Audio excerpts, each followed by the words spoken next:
Hi, ನಾನು Sushila Panda and welcome to my YouTube blog. And definitely try ಮಾಡ್ತೀನಿ consistency maintain ಮಾಡೋಕ್ಕೆ. So ಇವತ್ತಿನ video ಏನಪ್ಪ ಅಂತ ಹೇಳಿದ್ರೆ, ಸಮ್ಮರ್ ಬಂದಿದೆ ಆ್ಯಂಡ್ ತುಂಬ ತುಂಬ ತುಂಬ ಕೆಟ್ಟ ಬಿಸಿಲು. So this is my summer series. And ಇವತ್ತು ನಾವೊಂದು ತುಂಬ ಬಾಡಿಗೆ ತಂಪು ಮಾಡುವಂಥ ಒಂದು ಡ್ರಿಂಕ್ ಮಾಡೋಣ. ದಟ್ ಈಸ್ ಅಫ್ಕೋರ್ಸ್ ರಾಗಿ ಹಾಲು. ಬಟ್ ರಾಗಿಯಲ್ಲಿ ನಾವು ತುಂಬ ತುಂಬ ಡಿಫ್ರೆಂಟ್ ರೆಸಿಪೀಸ್ ಮಾಡ್ತೀವಿ. ಇದು ನನಗೆ ತುಂಬ ಇಷ್ಟ ಆಗುವಂಥ ರೆಸಿಪಿ. ನಾನು ಕೂಡ ಎಲ್ಲೋ ನೋಡಿ ಕಲ್ತ್ಕೊಂಡಿದ್ದು. ಆ್ಯಂಡ್ ಇಟ್ಸ್ ರಿಯಲಿ ತುಂಬ ಯಮ್ ಆಗಿದೆ. ತುಂಬ ಜನ ರಾಗಿ ಎಲ್ಲ ತಿನ್ನೋದಕ್ಕೆ ಒದ್ದಾಡ್ತಾರಲ್ವ, ಅವ್ರಿಗೆ ಇದು ದಿ ಬೆಸ್ಟ್ ರೆಸಿಪಿ ಅಂತ ಹೇಳ್ಬೋದು. ಸೊ ಆ್ಯಂಡ್ ತುಂಬ ಸಿಂಪಲ್ ರೆಸಿಪಿ ಕೂಡ. ಹಾರ್ಡ್ಲಿ ಒಂದು 5-10 ಮಿನಿಟ್ಸ್ ತೊಗೊಳುತ್ತೆ ಅಷ್ಟೇ ಮಾಡೋಕ್ಕೆ. ಆ್ಯಂಡ್ ಮಕ್ಳಿಗೆಲ್ಲ ತುಂಬ ಇಷ್ಟ ಆಗುತ್ತೆ ಕುಡಿಯೋಕ್ಕೆ. ಸೊ ಟೇಸ್ಟಿಯಾಗಿ ಎಲ್ಲರಿಗೂ ಇಷ್ಟ ಆಗುವಂಥ ರಾಗಿ ಹಾಲು ಮಾಡೋದು ಹೇಗೆ ಅಂತ ನೋಡ್ಕೊಂಬರೋಣ. ಸೊ ಮೊದಲಿಗೆ ರಾಗಿ ತೊಗೊಳ್ಳಿ, ಬಿಕಾಸ್ ಇದನ್ನು ಸೋಕ್ ಮಾಡಿ ಇಡಬೇಕಾಗುತ್ತೆ. ಆ್ಯಂಡ್ ಇದನ್ನು ತುಂಬ ಚೆನ್ನಾಗಿ ವಾಶ್ ಮಾಡಿ, ಅಟ್ಲೀಸ್ಟ್ ಒಂದು 2-3 ಟೈಮ್ಸ್ ನೀಟಾಗಿ ರಾಗಿನ ವಾಶ್ ಮಾಡ್ಕೊಂಬಿಡಿ. ಅದಾದಮೇಲೆ ಓವರ್ ನೈಟ್ ನೀವು ಸೋಕ್ ಮಾಡಬೇಕಾಗುತ್ತೆ, ಅಥವಾ ಅಟ್ಲೀಸ್ಟ್ 8 hours ನೀವು ಇದನ್ನು ಸೋಕ್ ಮಾಡಬೇಕಾಗುತ್ತೆ. ಇದ್ರ ಜೊತೆಗೆ ಬಾದಾಮಿ ಮತ್ತು ಗೋಡಂಬಿ ಇದನ್ನು ಕೂಡ ಓವರ್ ನೈಟ್ ಸೋಕ್ ಮಾಡೋಕ್ಕೆ ಇಟ್ಬಿಡಿ.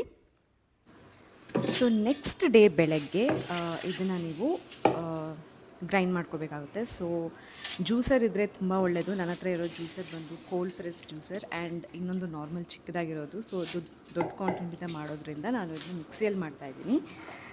ಸೊ ಜ್ಯೂಸರಲ್ಲಿ ತುಂಬ ಚೆನ್ನಾಗಿರುತ್ತೆ. ಸೊ ಜ್ಯೂಸರ್ಗೆ ರಾಗಿ ಹಾಕಿ, ಆಮೇಲೆ ತೆಂಗಿನ ತುರಿ ಹಾಕಬೇಕಾಗುತ್ತೆ, ಫ್ರೆಶ್ಲಿ ಗ್ರೇಟೆಡ್ ತೆಂಗಿನ ತುರಿ.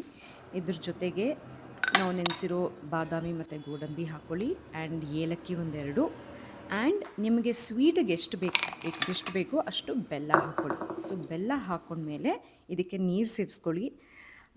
ಎಷ್ಟು ತೆಳ್ಳಗೆ ಬೇಕೋ ಅಷ್ಟು ನೋಡಿಕೊಂಡು ನೀರು ಹಾಕ್ಕೊಳ್ಳಿ. And then grind it.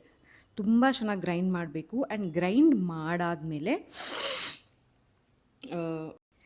ಇದನ್ನು ಸ್ಟ್ರೈನ್ ಮಾಡ್ಕೊಳ್ಳಿ. ಸೊ ನೀವು ಸ್ಟ್ರೈನ್ ಮಾಡ್ಕೊಂಡಾದಮೇಲೆ ಏನು ರಾಗಿ ಉಳ್ಕೊಳ್ಳುತ್ತಲ್ಲ, ಅದನ್ನು ಮತ್ತೆ ನೀವು ಸ್ವಲ್ಪ ನೀರು ಹಾಕಿ ಮತ್ತೆ ಚೆಂದಾಗಿ ಗ್ರೈಂಡ್ ಮಾಡ್ಕೊಳ್ಳಿ. ಗ್ರೈಂಡ್ ಮಾಡಿಕೊಂಡು ಅದರಿಂದ ಬರೋ ಹಾಲನ್ನ ಕೂಡ ತೊಗೊಳ್ಳಿ. ಸೊ ಇದಾದಮೇಲೆ ನೀವು ಇದನ್ನು ಒಂದು ಬಾಟ್ಲಲ್ಲಿ ಸ್ಟೋರ್ ಮಾಡಿಡ್ಬೋದು, ಬಟ್ ಜಾಸ್ತಿ ಹೊತ್ತು ಸ್ಟೋರ್ ಮಾಡ್ಕೊಂಬೇಡಿ. ನಿಮಗೆ ಎಷ್ಟು ತಣ್ಣಗಾಗಬೇಕು ಅಷ್ಟು ಮಾತ್ರ ಇದನ್ನು ಫ್ರೆಶ್ ಆಗಿ ಕುಡಿಬೇಕು. ಸೊ ನಿಮ್ಗೆ ಎಷ್ಟು ಬೇಕು ಅಷ್ಟು ಮಾತ್ರ ಮಾಡ್ಕೊಂಡು ಕುಡೀರಿ. ಆ್ಯಂಡ್ ಇಮಿಡಿಯೇಟಾಗಿ ಕುಡಿಬೇಕು ಅಂತ ಹೇಳಿದ್ರೆ ಸ್ವಲ್ಪ ಐಸ್ ಕ್ಯೂಬ್ಸ್ ಹಾಕ್ಕೊಂಡು, ಅದಕ್ಕೆ ಬೇಸಿಲ್ ಸೀಡ್ಸ್, ನೆನೆಸಿರೋ ತುಳಸಿ ಸೀಡ್ಸ್ನ ಹಾಕ್ಕೊಂಡು, ಗ್ಲಾಸ್ಗೆ ನೀವು ಮಾಡಿರೋ ರಾಗಿ ಹಾಲನ್ನ ಹಾಕ್ಕೊಂಡು ಫ್ರೆಶ್ ಆಗಿ ಕುಡೀರಿ. ಬಟ್ ಪ್ರೋ ಟಿಪ್, ಪ್ಲೀಸ್ ಇದನ್ನು ಜಾಸ್ತಿ ಹೊತ್ತು ಸ್ಟೋರ್ ಮಾಡಬೇಡಿ, ಹುಳಿ ಬಂದ್ಬಿಡುತ್ತೆ. ಸೊ ಫ್ರೆಶ್ ಆಗಿ ಕುಡೀರಿ. And it's really yum. ಎಲ್ಲರಿಗೂ ತುಂಬ ಇಷ್ಟ ಆಗುತ್ತೆ. ಸೊ ಪ್ಲೀಸ್ ಈ ರೆಸಿಪಿನ ಟ್ರೈ ಮಾಡಿ. ಆ್ಯಂಡ್ ನಿಮಗೆ ಇಷ್ಟ ಆಯ್ತಾ ಇಲ್ಲ ಅಂತ ಕಮೆಂಟಲ್ಲಿ ಹಾಕಿ. See you soon. ಬಾಯ್.